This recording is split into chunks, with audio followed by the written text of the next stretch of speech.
Hey guys, I'm going to do something I don't usually do here and talk about some religion. I'm a Christian. I don't know how much you guys know, or how many of you guys know that, but I'm a Christian. I consider myself a non-denominational Christian, which means I don't necessarily follow like Baptists or Presbyterians or Methodists or whatever. I'm just a Christian. I just believe in God and in His Son Jesus Christ. Uh, And I want to dispel some popular misconceptions that are put on by holier than thou Christians, which is like literally some of my least favorite people in the world. I hate people that claim to be Christians and spend all their lives and all their time judging other people and saying, well, he's a bad person because he's not a Christian like me. When in reality, that person's probably no better. They're probably no better than you are, but they show up at church on Sunday at 11 o'clock and I call it punching your time card. They show up, punch their time card, sit there for an hour, punch out, and go home and go back to about their daily business. I don't go to church, and I haven't gone to church for a long time. Some people say that makes you a bad Christian. I think that your relationship with God and with Christ is a personal deal, and you don't need a bunch of other people around you to have that relationship. Whatever, it's my opinion, so sue me. There's a couple things I want to say real quick, and if you've already tuned me out or turned me off, then so be it. If you're still listening, then this is for you. First of all, a lot of people say, I don't deserve to be saved, or I'm too bad of a person to be saved, or I'm such a sinner I can't be saved, or whatever. That's all bull, okay? First of all, God, we're talking about God, we're talking about the dude who, Jesus told the parable of the 99 sheep. The shepherd that had a flock of 100 sheep, and 99 were all right there, and one wandered off, and he left the 99 to go find the one. If you're the person that goes, I want a relationship with Christ, but I don't, but I'm too bad of a person or whatever, you're the one that Christ is willing to go after, dude. So, don't think that way. And all you need to do to be saved is to truly believe that Jesus Christ died on the cross for your sins. And when He did so, He wiped out your sins. And not just the sins you've already done. Every sin you've already done, the sins you are doing right now, and the sins you will do, He's taken onto Himself. And He suffered an eternity in hell. 3 days, which is an eternity in hell. He suffered for those sins. So,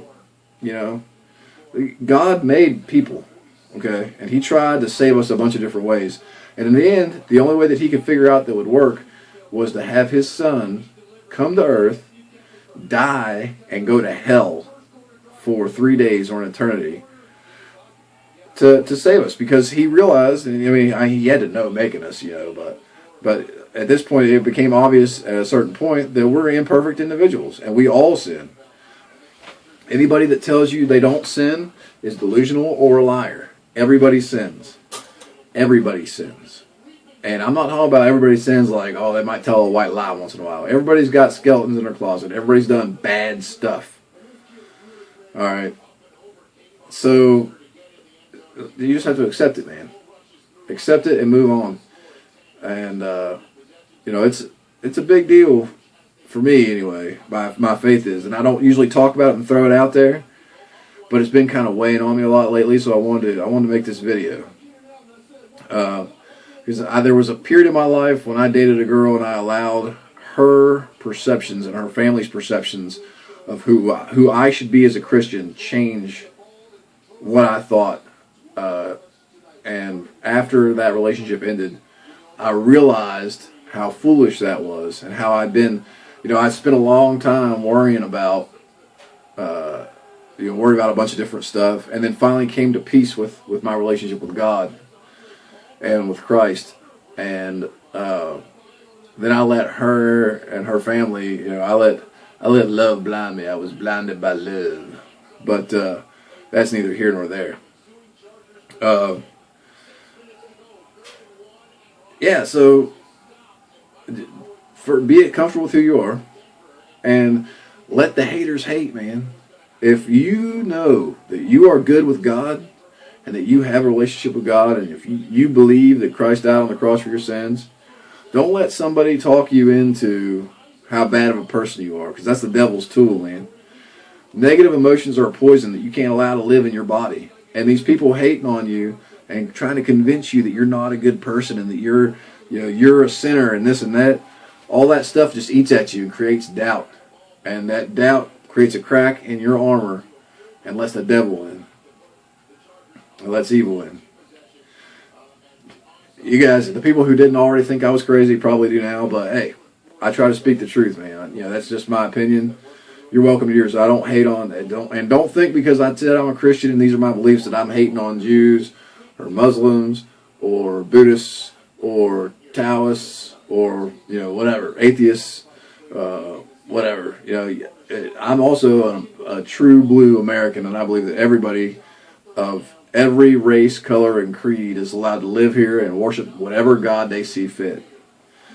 So, I can still be your friend. I've been friends with Muslims and Jews and Catholics, and Catholics is not Christian, or Catholics are different from Protestants, which is why I'm a Protestant in my beliefs, not a Catholic. I don't believe that the Pope is the closest man to God on the face of the planet, and I don't pray to saints. But, I've been friends with all of them. I don't care. I've been friends with atheists. Sometimes we have real good debates. In college, everybody have a few drinks, and we have some real good debates.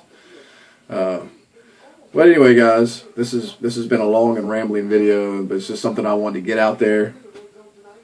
So, appreciate you taking the time to watch the video. Remember, this is America, and it's your freedom of religion.